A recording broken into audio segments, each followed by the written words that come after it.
Greetings, everybody, and welcome.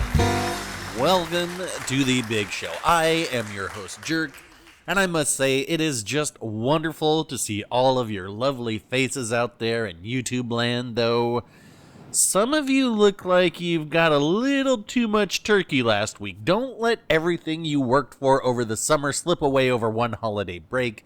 It is the season still, after all, and there is plenty of time to have a good time all the time. And speaking of good times, we've got a lot of new interviews to do in the next couple weeks, so let's get started. Ladies and gentlemen, put your hands together for today's guest, the Tech Tree Tier 6 Pan-Asian, wherever that is, destroyer.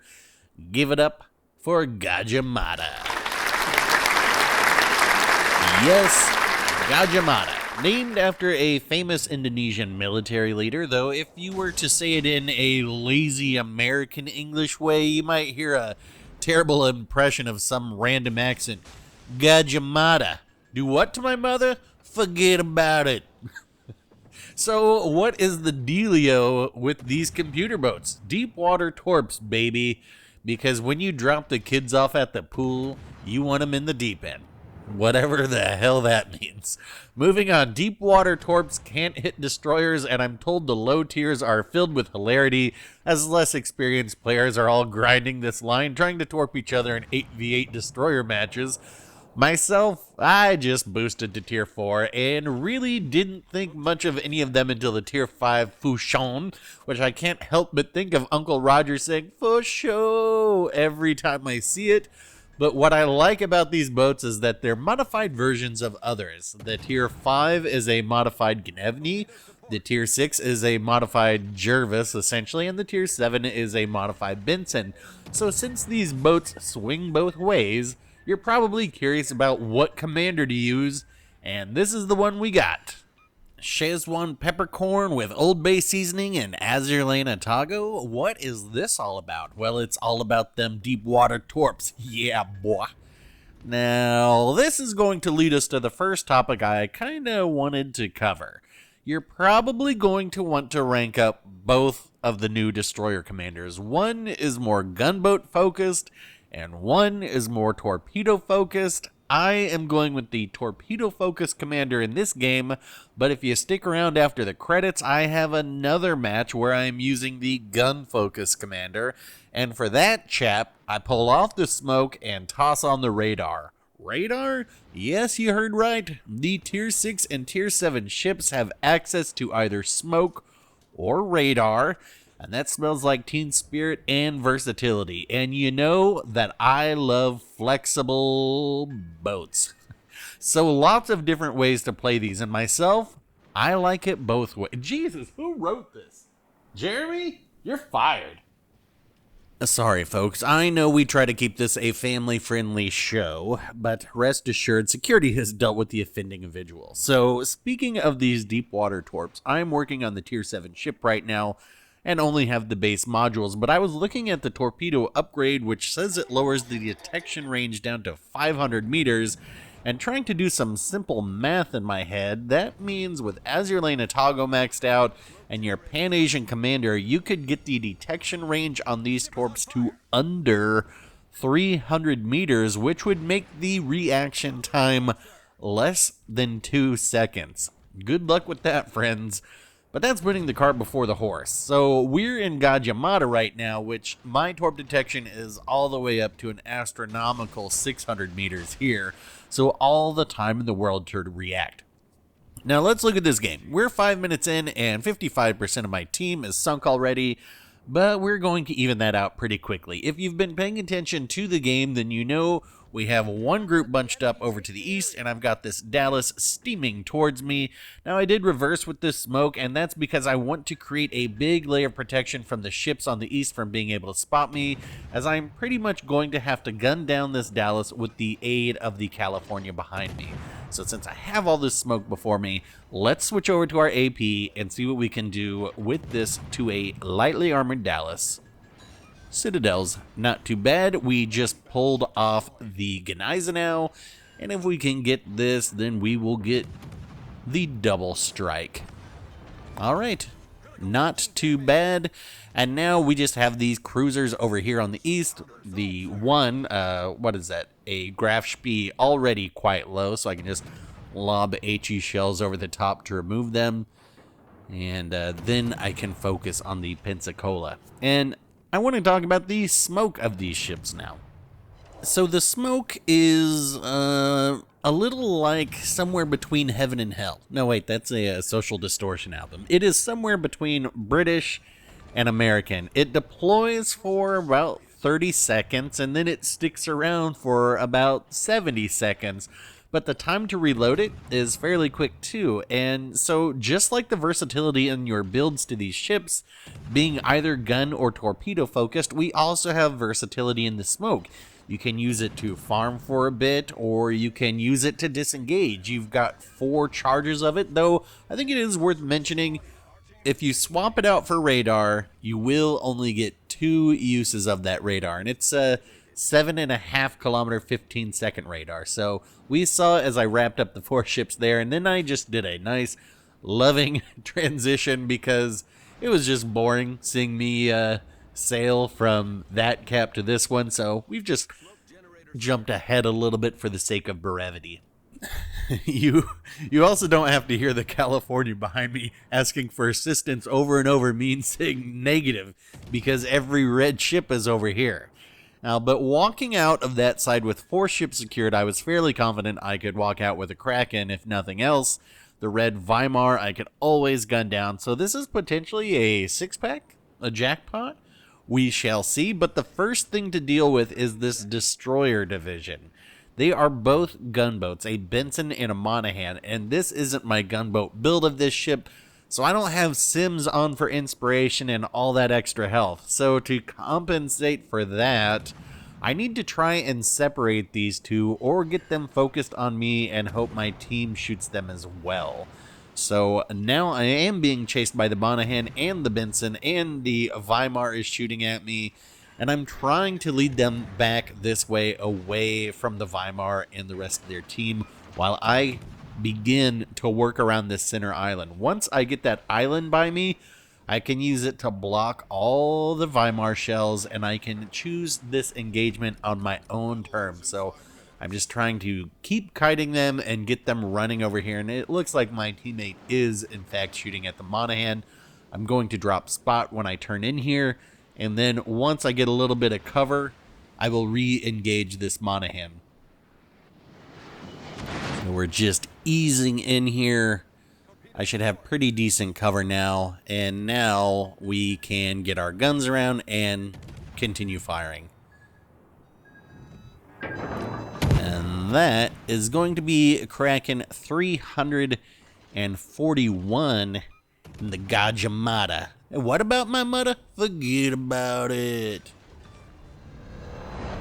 There's no doubt that you have heard a lot of people talk about in-game situational awareness. You know, knowing where the other ships likely are or where they will be coming from. Are there likely torps being sent through this channel right now? Yada, yada, yada. But there is also match awareness, and that is recognizing when you have the game won and you just need to defend because it is up to the red team to play their hand. In this case, we're up about 400 points. The Weimar has very little health. There is a Benson, which I can outspot, and a full health Fuso that I don't know what they've been up to or down to being full health this late in the match. So that's why I'm telling this Bayern to get back. My intention is to swing up high to the north so we can see where the Weimar is, because you know the Weimar is going to try and torp it. But unfortunately, the Bayern, while they do say they're going to get back, they get caught just a little too far out of position, and they are going to become sunk now. So my original plan, which was to head north and spot the Weimar, well, now it's coming back to bite me in the butt because the Weimar is going to actually spot me now, so I'm going to use my smoke to break line of sight. And since they are spotted, I guess I can lob a few shots over at them, maybe gun them down while I still have this opportunity of them being spotted. Are we going to be able to get this? Not there. We get a fire, but they, of course, immediately put it out. They don't have the health to be able to do anything. A lot, one more shot over there, but it's not going to finish that ship up either. So, now I just need to stay back. We don't need a Game of Thrones type situation here. But who is chugging along? Our California. Heading right towards another Weimar Torp situation, and I was thinking, oh no. No. Okay, let me get a little bit more to the north. Let me spot the Weimar for this California. We know the Benson is probably behind us, but they are not on the cap yet, so they are not a torpedo threat to the California at this time. I just need to be able to spot this Weimar and prevent them from torping this California. Where are they? You see, I'm telling them battleship get back, but they are steaming forward at their 18 knots. Okay, I do manage to spot the Weimar there. And our California does take the shot and removes them. So, not a six-pack for me. And now the question is, do I want to get greedy? Do I want to get greedy and gun down this Benson? I do. I do want to get greedy, and I do want to gun it down. But at the same time, I don't want to lose this match, because I knew this was going to be a pretty good one to be able to show everybody. So I'm going to go ahead and turn north, just so I don't have to worry about the Fuso nuking me. There's not much time left in this anyway, and I'm going to rotate my guns back around to the Benson. Now, I'm probably not going to be able to gun them down by myself, but surprise, surprise, the California actually shoots them too. So, at this point, you're going to see me use the torpedo indicator to determine which way the Benson is going. You know, are they going to the left or right? And now I can just angle out for it. And I'll start getting some shots, but it's actually, you know, we're not going to be able to sink it. And this is actually going to wrap up the game. And we are going to pull off the win here. 941 to 424. So a nice surprise by the blue team to not just completely throw the game there after all. You don't see that too often. All right, so let's see this scoreboard. 3,178 XP for a very good game. But don't let everyone's XP mislead you. That was a well-fought battle by the top half of both teams, so GG's to them. And that's going to wrap it up for this one. If you think 1.8 second reaction time to torps is twice as long as it should be, then hit like. If it is half as long as you want it to be, then hit dislike. Questions, comments, your builds for these swinger boats, leave it down below. And if you want to see an edited down game using the other build, stick around. Lastly, if you want to see more like this, then think about hitting subscribe. Thanks for watching, folks. I will get back out there for another one soon. We will talk then. I hope you enjoy this next one.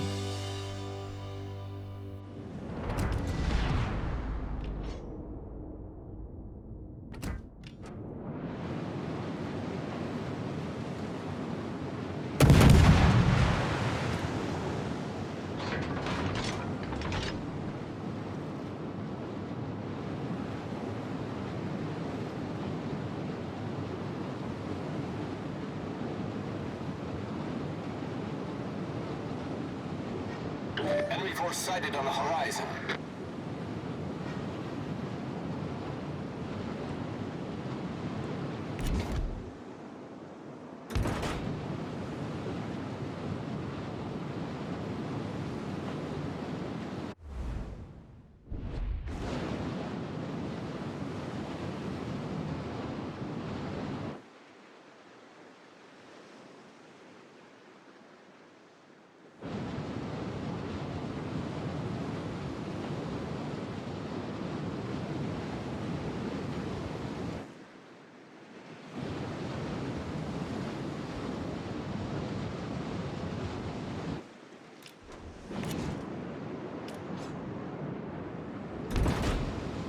Concentrate fire on the enemy warship.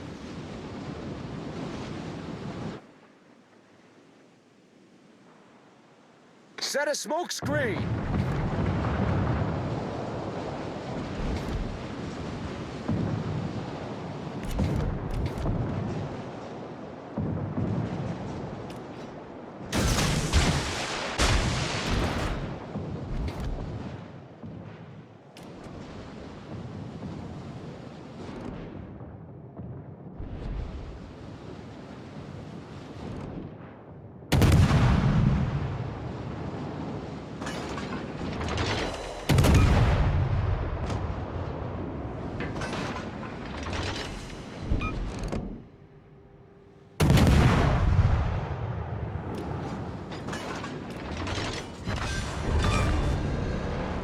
sunk an enemy destroyer.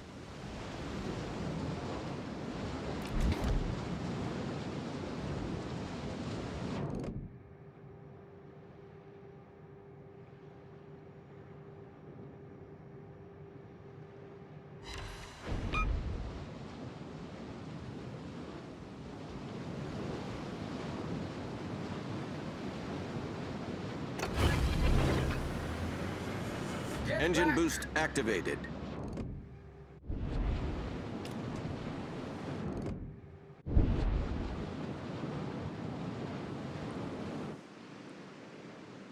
Attention, reporting the target position.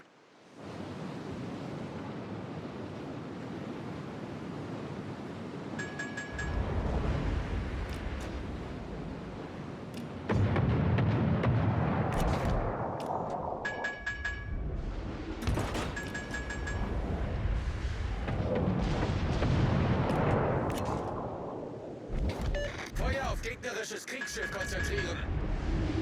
Acknowledged.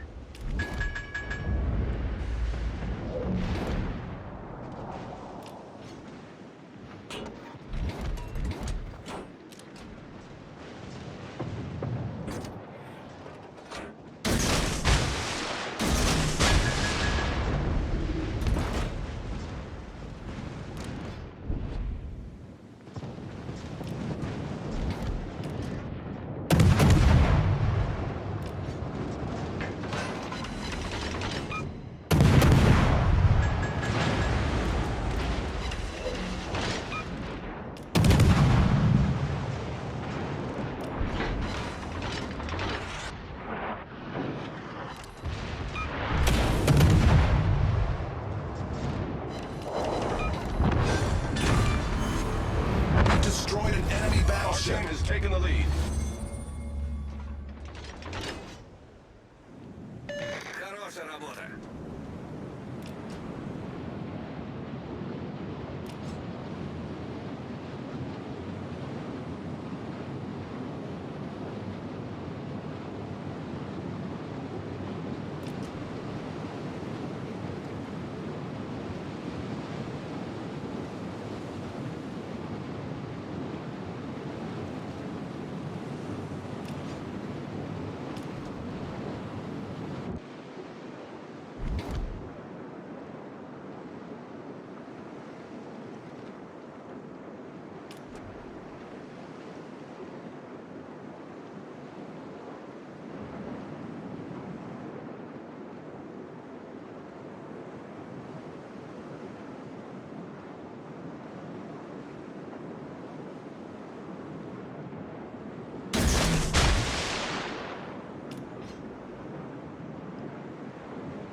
Enemy cruiser foundered.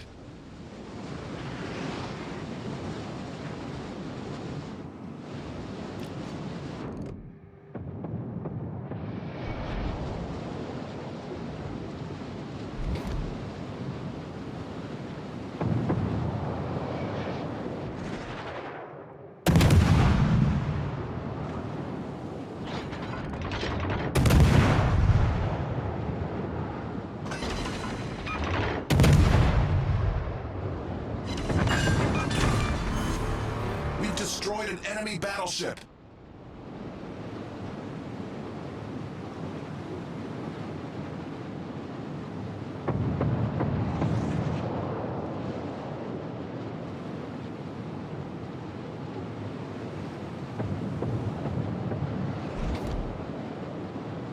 Retreat now!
is on fire!